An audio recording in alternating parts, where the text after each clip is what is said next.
నమస్తే, good afternoon. Welcome to స్వతంత్ర news. నేను సోనియా. బుల్టెన్ల ముందుగా హెడ్లైన్ చూద్దాం. తిరువూరులో రా కదలిరా సభ పాల్గొంటున్న టీడీపీ అధినేత చంద్రబాబు.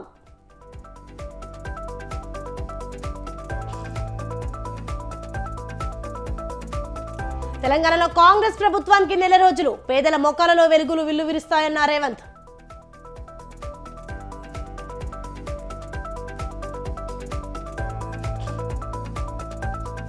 భూ వివాదంలో పహాడి షరీఫ్ సీఐపై ఆరోపణలు, సతీష్ ను సస్పెండ్ చేస్తూ ఉత్తర్వులు.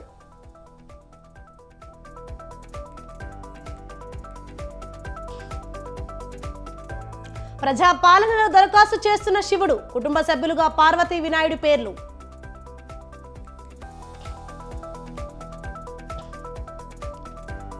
కాగజ్ నగర్ లో పులుల భీకర పోరు, గాయపడి ప్రాణాలు కోల్పోయిన టైగర్.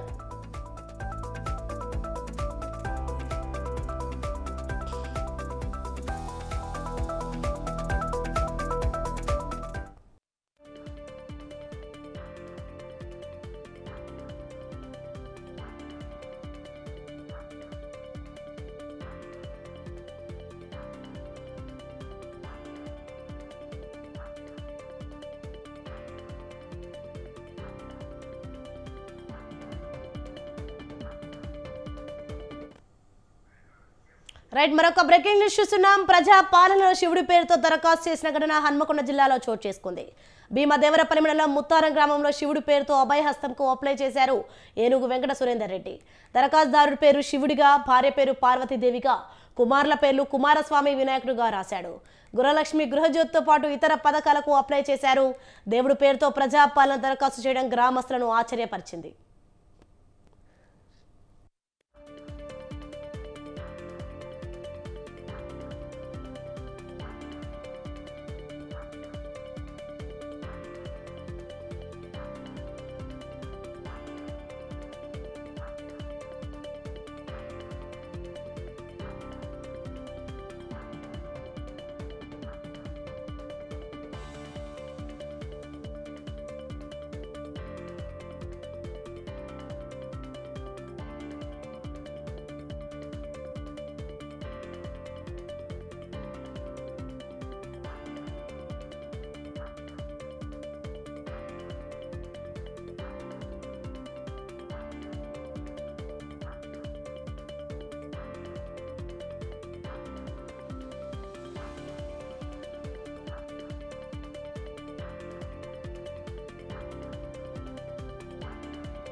రైట్, బ్రేకింగ్ న్యూస్ చూస్తున్నాం. ప్రజాపాలనలో శివుడి పేరుతో దరఖాస్తు చేసిన ఘటన హన్మకొండ జిల్లాలో చోటు చేసుకుంది.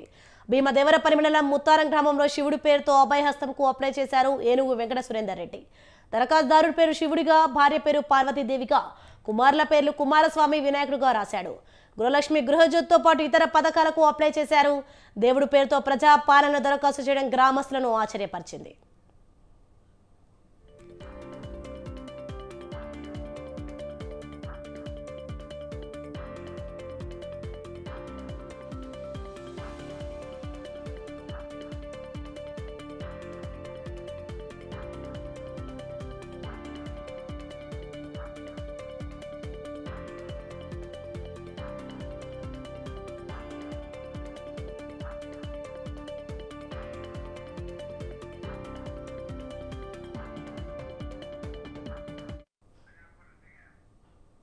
తెలంగాణలో కాంగ్రెస్ ప్రభుత్వం కొలువుదీరి నెల రోజులు పూర్తి చేసుకున్న సందర్భంగా సీఎం రేవంత్ రెడ్డి ఆసక్తికర ట్వీట్ చేశారు. రాష్ట్రంలో ప్రజా ప్రభుత్వం కొలుతీరిందని, బానిసత్వపు సంఖ్యలు బద్దలయ్యాయని తెలిపారు. ఇక తెలంగాణ స్వేచ్ఛగా ఊపిరి పీల్చుకుంటుందని చెప్పారు. సామాజిక న్యాయం, సమాన అభివృద్ధితో తెలంగాణ ఉజ్వలంగా వెలుగుతుందని తెలిపారు. పేదల మొక్కలలో వెలుగులు వెల్లువిరుస్తాయని తెలిపారు. హక్కుల రెక్కలు విచ్చుకుంటాయని చెప్పారు. తెలంగాణ ఆకాంక్షలు నెరవేరుతాయని, ఇది మీ అన్న ఇస్తున్న మాట అంటూ సీఎం రేవంత్ రెడ్డి ట్వీట్ చేశారు.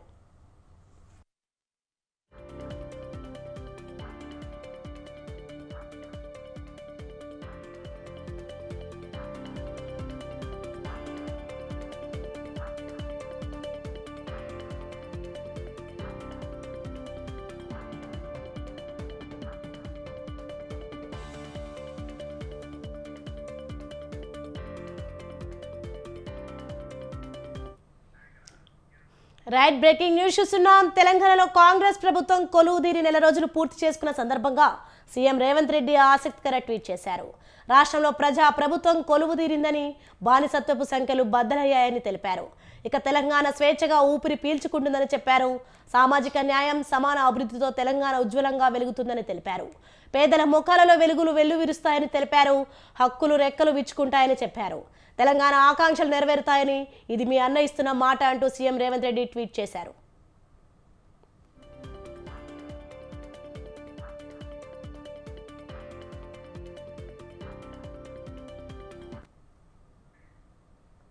సంక్షేమ పథకాలు అందించేందుకు కాంగ్రెస్ పార్టీని తెలంగాణ ప్రజలు అధికారంలోకి తీసుకొచ్చారని మంత్రి సీతక్క అన్నారు. 9.5 ఏళ్ల పాలనలో రాష్ట్రాన్ని అప్పులపాలు చేసిన ఘనత బీఆర్ఎస్కే దక్కిందన్నారు. తమ పార్టీపై తప్పుడు ప్రచారాలు చేస్తున్నారని మండిపడ్డారు. ఇచ్చిన హామీలన్నింటినీ అమలు చేస్తున్నామని తెలిపారు. ఇవాళ 10 సంవత్సరాలు మీరిచ్చినటువంటి హామీలు అమలు చేయకుండా, కనీసం ఉద్యోగులకు సరైనటువంటి జీతాలు ఇవ్వకుండా, కాంట్రాక్టు ఉద్యోగులను రెగ్యులరైజ్ చేయకుండా, వివిధ శాఖల ఉద్యోగుల ఉసురు పోసుకొని, నిరుద్యోగుల ఉసురు పోసుకొని, మహిళా సంఘాలను బలోపేతం చేయకుండా, రైతులకు గిట్టుబాటు ధర కల్పించకుండా, మహిళల అభయహస్తం డబ్బులు కూడా తిన్నటువంటి మీరు, బస్సులు కూడా ఎక్కలేకుండా చేసినటువంటి అత్యంత దుర్మార్గమైనటువంటి పాలన బీఆర్ఎస్ పాలన.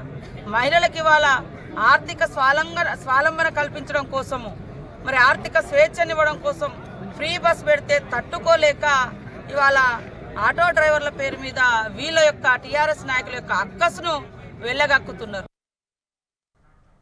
తెలంగాణలో ఏ పార్టీకి ఎన్ని పార్లమెంట్ స్థానాలు వస్తాయనేది ప్రస్తుతం చర్చగా మారింది. గత అసెంబ్లీ ఎన్నికల మాదిరిగానే కాంగ్రెస్ వర్సెస్ బీఆర్ఎస్ మధ్య పోటీ ఉంటుందా, లేక జాతీయ పార్టీలైన కాంగ్రెస్ వర్సెస్ బీజేపీల మధ్య ఉంటుందా?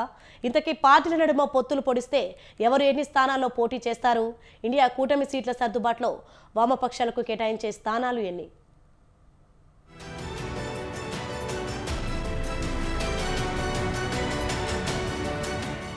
తెలంగాణలో రానున్న పార్లమెంట్ ఎన్నికల్లో ప్రతి ఒక్క సీటు కీలకంగా మారనుంది. దీంతో ప్రధాన పార్టీలన్నీ పార్లమెంట్ ఎన్నికలపై దృష్టి పెట్టాయి. తెలంగాణలో 17 పార్లమెంట్ స్థానాల మీద బీజేపీ, కాంగ్రెస్, బీఆర్ఎస్ అన్ని పార్టీలు మాక్సిమం స్థానాలు కైవసం చేసుకోవాలనే ప్రయత్నాలు మొదలుపెట్టాయి. ఇటు అధికార పక్షమైన కాంగ్రెస్, ఇటు ప్రతిపక్ష స్థానంలో ఉన్న బీఆర్ఎస్ పార్టీలు పార్లమెంట్ సీట్లపై ప్రత్యేక దృష్టి సారించారు. అయితే మధ్యలో బీజేపీ కూడా అసెంబ్లీ ఎన్నికల్లో జరిగిన పొరపాట్లను సరిదిద్దుకొని పార్లమెంట్ ఎన్నికలపై ప్రభావం చూపాలనే ప్రయత్నం బలంగానే చేస్తోంది.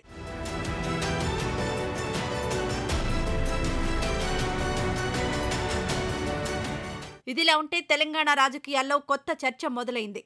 ఇండియా కూటమిలో భాగస్వాములైన కమ్యూనిస్టులు, కాంగ్రెస్ నేతల పొత్తు పార్లమెంట్ ఎన్నికల వరకు కంటిన్యూ కానుందా? పొత్తులో భాగంగా ఎన్ని సీట్లు ఎర్ర జెండాలకు కేటాయిస్తారు అనే అంచనాలు కామ్రేడ్లు వేస్తున్నారు.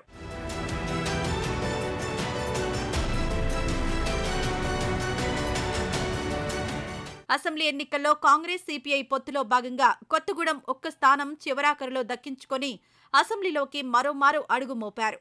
అదే పంథాలో మరోసారి తెలంగాణ నుంచి పార్లమెంట్లో అడుగు పెట్టాలని సిపిఐ నేతలు భావిస్తున్నారు. సీట్ల సర్దుబాటుకు గత 2 సార్వత్రిక ఎన్నికల్లో ఆయా పార్టీలు సాధించిన ఓటు శాతం ఆధారంగా సీట్ల కేటాయింపు ఉండాలని ఇండియా కూటమి ఆలోచనలు చేస్తోంది. అయితే కామ్రేడ్లు ఎటువైపు ఉంటే ఆ పార్టీ గెలుపు ఖాయమనే ప్రచారం పెద్ద ఎత్తున మునుగోడు ఉప ఎన్నికల నుంచి మొన్నటి అసెంబ్లీ ఎన్నికల వరకు ఫలితాలే నిదర్శనమంటున్నారు. సొంతంగా గెలిచే సత్తా ప్రస్తుతానికి లేకపోయినా గెలుపోటముల నిర్ణయించే పార్టీలు అనే పేరు తెలంగాణలో కమ్యూనిస్టు పార్టీలు సంపాదించాయి.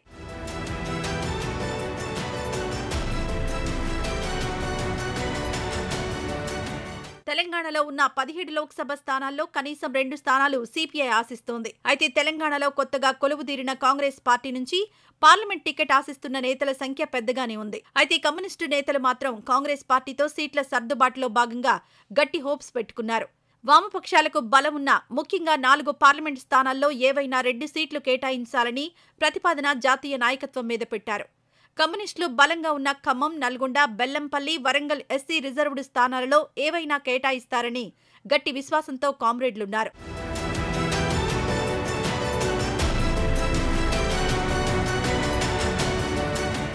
అయితే ఇప్పటికే కాంగ్రెస్ ఎంపీ టికెట్లు ఆశించే నేతల పేర్ల లిస్టు పెద్దదిగా ఉంది. ఈ నేపథ్యంలో కమ్యూనిస్టులకు ఆశించినన్ని స్థానాలు వస్తాయా?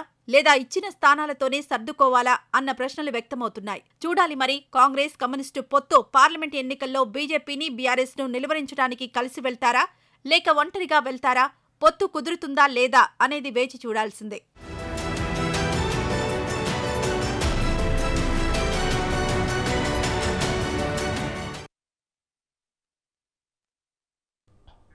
అసెంబ్లీ పోర్లో కథ అడ్డం తిరగడంతో లోక్సభ ఎన్నికలపై బీజేపీ జాతీయ నాయకత్వం ప్రత్యేక దృష్టి సారించింది.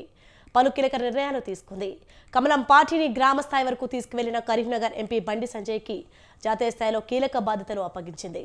కిసాన్ మోర్చా జాతీయ ఇన్ఛార్జిగా నియమించింది. బండి సంజయ్ విశేష సేవలను బీజేపీ అధిష్టానం గుర్తించడంపై బీజేపీ శ్రేణులు సంతోషం వ్యక్తం చేస్తున్నాయి.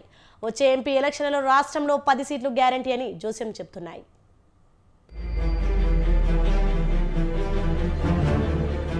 తెలంగాణ బీజేపీ అధ్యక్షుడిగా బండి సంజయ్ సేవలందించిన సమయంలో పార్టీని ప్రజల్లోకి బలంగా తీసుకెళ్లారు. పార్టీ శ్రేణుల్లో ఆయన కొత్త ఉత్సాహం నింపారు. రాష్ట్ర వ్యాప్తంగా ప్రజా సంగ్రామ యాత్ర నిర్వహించి కాషాయ పార్టీలో తనకంటూ ప్రత్యేక గుర్తింపును సైతం పొందారు. అప్పటి అధికార బీఆర్ఎస్ ప్రభుత్వం తీరును నిరసిస్తూ ఎన్నో పోరాటాలు చేశారు. నాటి బీఆర్ఎస్ హయాంలో ఉద్యోగుల పక్షాన 317 జీవోను రద్దు చేయాలని బండి సంజయ్ నిరాహార దీక్షకు దిగారు. అరెస్ట్ అయ్యారు. జైలుకు సైతం వెళ్లారు. ఎన్నికల్లో బీజేపీని గెలిపించే దిశగా బండి సంజయ్ పార్టీని నడిపించి ప్రజల్లోకి తీసుకువెళ్లారు. అలాంటి సమయంలో బండి సంజయ్ను రాష్ట్ర పార్టీ అధ్యక్ష పదవి నుంచి జాతీయ నాయకత్వం తప్పించింది. కమలం పార్టీలో ఎన్నికల ముందు జరిగిన ఈ పరిణామాలను సొంత పార్టీ కార్యకర్తలే జీర్ణించుకోలేకపోయారు. పార్టీ రాష్ట్ర అధ్యక్ష పదవి నుండి బండి సంజయ్ను తప్పించిన సమయంలో బీజేపీలో అసంతృప్తులు పెల్లుబికాయి. అధిష్టానం నిర్ణయాన్ని నాడు కొందరు నేతలు బహిరంగంగానే విమర్శించారు. ఈ నేపథ్యంలో బండి సంజయ్కు పార్టీ జాతీయ ప్రధాన కార్యదర్శి పదవి కట్టబెట్టారు. అయినా పార్టీలో కొందరు నేతలు అసంతృప్త జ్వాలలు వెళ్లగక్కారు. అసెంబ్లీ ఎన్నికల సమయంలో తెలంగాణకు పరిశీలకులుగా వచ్చిన కేంద్ర మంత్రులకు, జాతీయ నాయకులకు బండి సంజయ్పై అధిష్టానం చిన్నచూపు చూస్తోందని మండల, జిల్లా స్థాయి కార్యకర్తలు ఆవేదన చెందారు. పార్టీ అధ్యక్షుడిగా బండి సంజయ్ను తొలగించడంపై వ్యతిరేకతను వ్యక్తపరిచారు. పార్టీ పరిస్థితి, కార్యకర్తల అభిప్రాయాలను పరిశీలకులు అధిష్టానం దృష్టికి తీసుకెళ్లారు.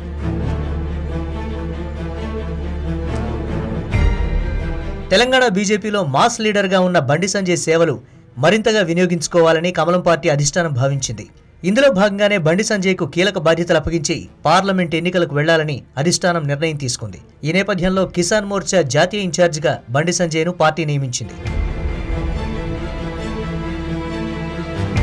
రానున్న లోక్సభ ఎన్నికల్లో తెలంగాణలో బీజేపీ 10 పార్లమెంటు స్థానాల్లో విజయం సాధించాలని టార్గెట్గా పెట్టుకుంది. పార్టీ కార్యకర్తల్లో జోషును నింపి బీఆర్ఎస్, కాంగ్రెస్లకు ధీటుగా పార్టీని నడిపించే నాయకుడిగా బండి సంజయ్ను నిర్ణయించినట్లు తెలిసింది. రాష్ట్ర పార్టీ అధ్యక్షుడిగా ఉన్న సమయంలో బండి సంజయ్ ఉత్సాహంగా పనిచేసిన విధంగానే ఇప్పుడు సేవలందిస్తారని పార్టీ అధిష్టానం భావించింది. పార్టీని గెలిపించే దిశగా ఆయన పనిచేస్తారనే పూర్తి విశ్వాసంతో ఢిల్లీ బీజేపీ పెద్దలు సంజయ్కు జాతీయ స్థాయిలో మరో కీలక పదవి అప్పగించినట్లు తేటతెల్లమైంది.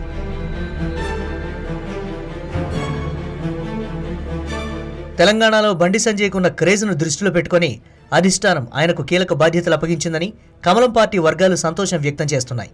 ఇక వచ్చే పార్లమెంటు ఎన్నికల్లో తమ పార్టీకి తిరుగులేదని బీజేపీ శ్రేణులు స్పష్టం చేస్తున్నాయి.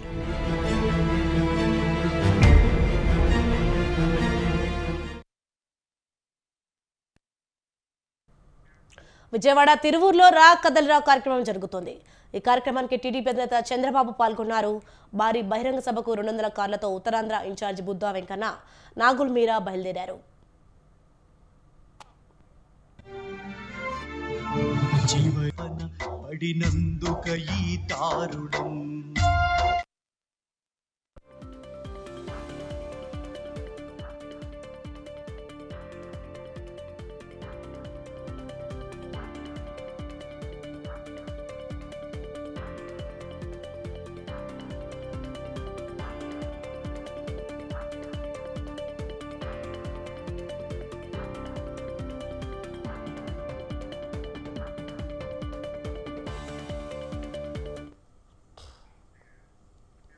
భారత్ జోడో న్యాయయాత్రలో పాల్గొనేందుకు పౌర హక్కుల నేతల్ని ఆహ్వానించినట్లు కాంగ్రెస్ చీఫ్ మల్లికార్జున్ ఖర్గే తెలిపారు.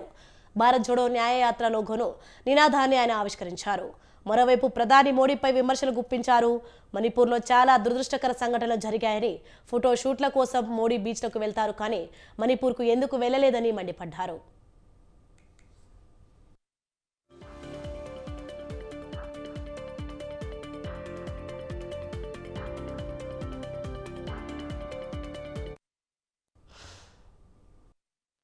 जोड़ो न्याय यात्रा 14 तारीख को शुरू करने वाले हैं और राहुल गांधी जी के नेतृत्व में ये भारत जोड़ो न्याय यात्रा मणिपुर इम्फाल से शुरू होगी और नागालैंड, आसाम, अरुणाचल प्रदेश होते हुए ये देश के 15 राज्यों से जुड़ जाएगी।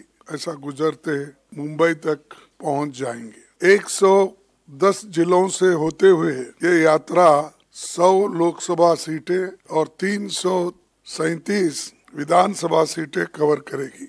6,700 किलोमीटर दूरी तय करके ये यात्रा मुंबई में समाप्त होगी।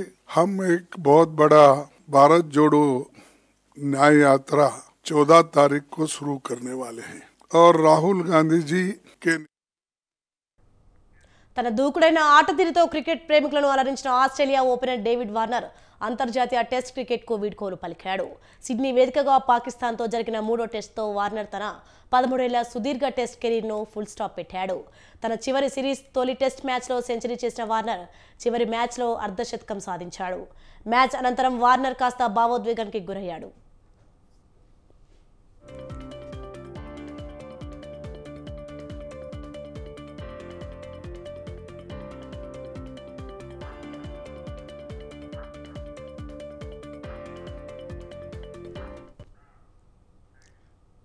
విజయంతో తన కెరీర్ ముగిసినందుకు చాలా గర్వంగా ఫీల్ అవుతున్నానన్నారు. కొంతమంది గొప్ప క్రికెటర్లతో కలిసి ఆస్ట్రేలియా తరపున ఆడే అవకాశం దక్కడం అదృష్టంగా భావిస్తున్నానన్నారు. అన్ని సందర్భాల్లోనూ తన వెన్నంటి నిలిచిన భార్యకు ఎన్ని కృతజ్ఞతలు చెప్పుకున్నా తక్కువే అన్నారు.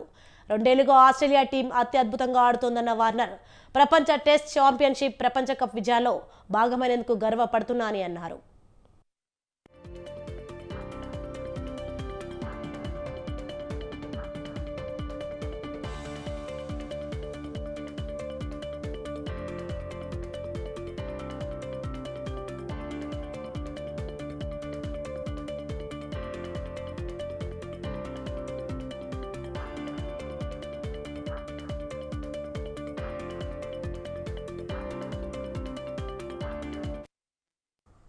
బంగ్లాదేశ్లో సార్వత్రిక ఎన్నికల పోలింగ్ ప్రక్రియ కొనసాగుతోంది. ప్రధానమంత్రి షేక్ హసీనా ఢాకాలో ఓటు హక్కు వినియోగించుకున్నారు. దేశాభివృద్ధికి ప్రజాస్వామ్యం కీలకమని ఆమె అన్నారు. ప్రజాస్వామ్య వ్యవస్థ సజావుగా కొనసాగులని నేను కోరుకుంటున్నానని తెలిపారు. సుదీర్ఘంగా తాము అధికారంలో ఉండటం వల్లే బంగ్లాదేశ్ అభివృద్ధి ఈ స్థాయికి చేరుకుందని చెప్పారు. ప్రధాన విపక్షం బంగ్లాదేశ్ నేషనలిస్ట్ పార్టీ ఎన్నికలను బహిష్కరించిన నేపథ్యంలో ఆమె ఆ పార్టీని ఉగ్రవాద సంస్థగా అభివర్ణించారు.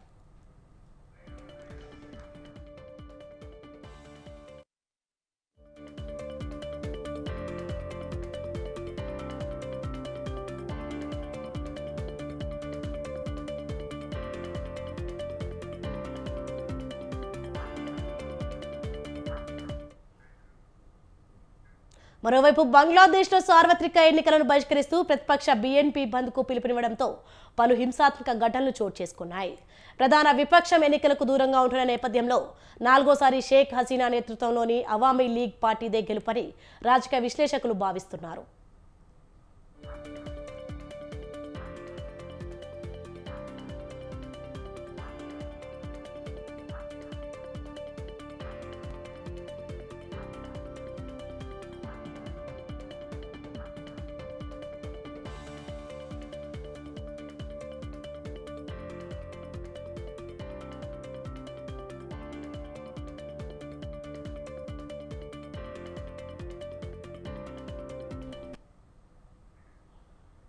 హైదరాబాద్లో ఈ ఏడాది జరగాల్సిన ఇంటర్నేషనల్ ఈవెంట్ రద్దయింది. ఫిబ్రవరి 10న నిర్వహించాల్సిన ఫార్ములా ఈ కార్ల రేసింగ్ రద్దు చేస్తున్నట్లు ఎఫ్ఐఏ అధికారులు ప్రకటించారు. హుస్సేన్ సాగర్ తీరాన స్ట్రీట్ సర్క్యూట్పై జరగాల్సిన ఈ ఈవెంట్ రద్దు చేసుకుంటున్నట్టు నిర్వాహకులు తెలిపారు. గత ఒప్పందాలను తెలంగాణ ప్రభుత్వం ఉల్లంఘించిందని, ఈ నేపథ్యంలో ఎంఏయుడి సంస్థకు నోటీసులు ఇస్తామని నిర్వాహకులు తెలిపారు.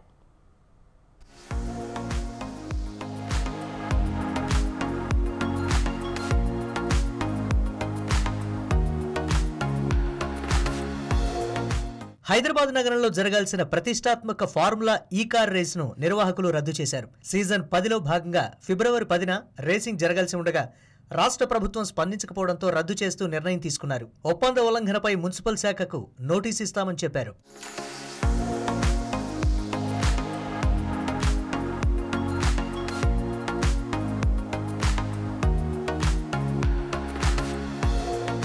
హైదరాబాద్ నడిబొడ్డున 2022 నవంబర్లో హుస్సేన్ సాగర్ తీరాన గల ఎన్టీఆర్ గార్డెన్ చుట్టూరా 7 మలుపులతో 2.75 కిలోమీటర్లు వచ్చే విధంగా సర్క్యూట్ ట్రాక్ను డిజైన్ చేశారు. ఈ కార్యక్రమాన్ని అప్పటి ప్రభుత్వం ప్రతిష్టాత్మకంగా తీసుకుని చేపట్టింది. దేశంలోనే తొలిసారి ఫార్ములా ఈ రేస్కి 2023 హైదరాబాద్ వేదికైంది. కార్ రేస్కు ప్రమోటర్గా ఉన్న గ్రీన్కో సంస్థ అంతర్జాతీయ స్థాయిలో ఏర్పాట్లు చేయడంతో నిర్వహణ వ్యయాన్ని ఆ సంస్థనే భరించింది. ట్రాక్ నిర్మాణం, ఇతర మౌలిక సదుపాయాల కల్పనకు సుమారు 5 కోట్ల రూపాయలను హెచ్ఎండిఏ వెచ్చించింది. అయితే ఈసారి కార్ రేసింగ్ నిర్వహణకు ఏ సంస్థ ముందుకు రాలేదని సమాచారం. దీంతో రాష్ట్ర ప్రభుత్వమే నిర్వహణకు ఏర్పాట్లు చేయాల్సి ఉన్నట్లు తెలిసింది. Formula E prix car race track racing నిర్వహణ, అవసరమైన ఏర్పాట్లు, మార్కెటింగ్, క్యాంపెయిన్, వివిధ దేశాల నుంచి వచ్చే రేసర్లకు వసతుల కల్పన వంటివన్నీ రాష్ట్ర ప్రభుత్వమే చేపట్టాల్సి ఉంది. ఇందుకోసం సుమారు 200 కోట్ల రూపాయల వ్యయమవుతుందని అంచనా వేసినట్లు తెలిసింది. అందుకే రేసింగ్ నిర్వహణకు ప్రభుత్వం ముందుకు రానట్లు సమాచారం.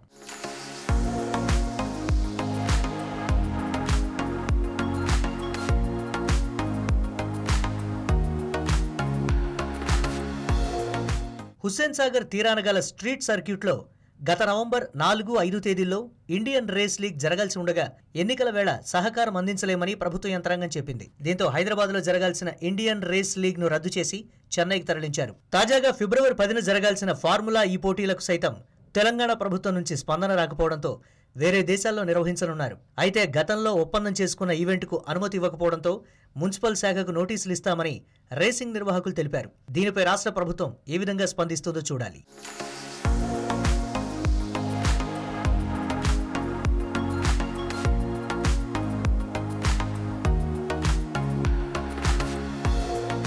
అయితే ఫార్ములా ఈ రేస్ రద్దు కావడంపై బీఆర్ఎస్ వర్కింగ్ ప్రెసిడెంట్ కేటీఆర్ స్పందించారు. ఇది కాంగ్రెస్ ప్రభుత్వం తీసుకున్న దుర్మార్గమైన నిర్ణయమని మండిపడ్డారు. ఈ ప్రిక్స్ వంటి ఈవెంట్లు మన నగరం, దేశ బ్రాండ్ ఇమేజ్ ను ప్రపంచవ్యాప్తంగా పెంచుతాయన్నారు. నూతనంగా ఏర్పడిన కాంగ్రెస్ ప్రభుత్వం ప్రతిష్టాత్మక ఈవెంట్ను రద్దు చేసుకోవడం సరైన చర్య కాదన్నారు KTR.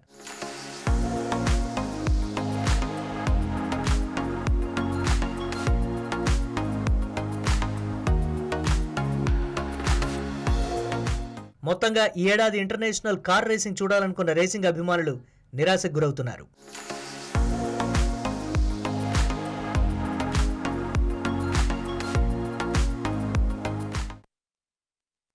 Yes, EV Bulletin updates. For more updates, keep watching Swatantra News.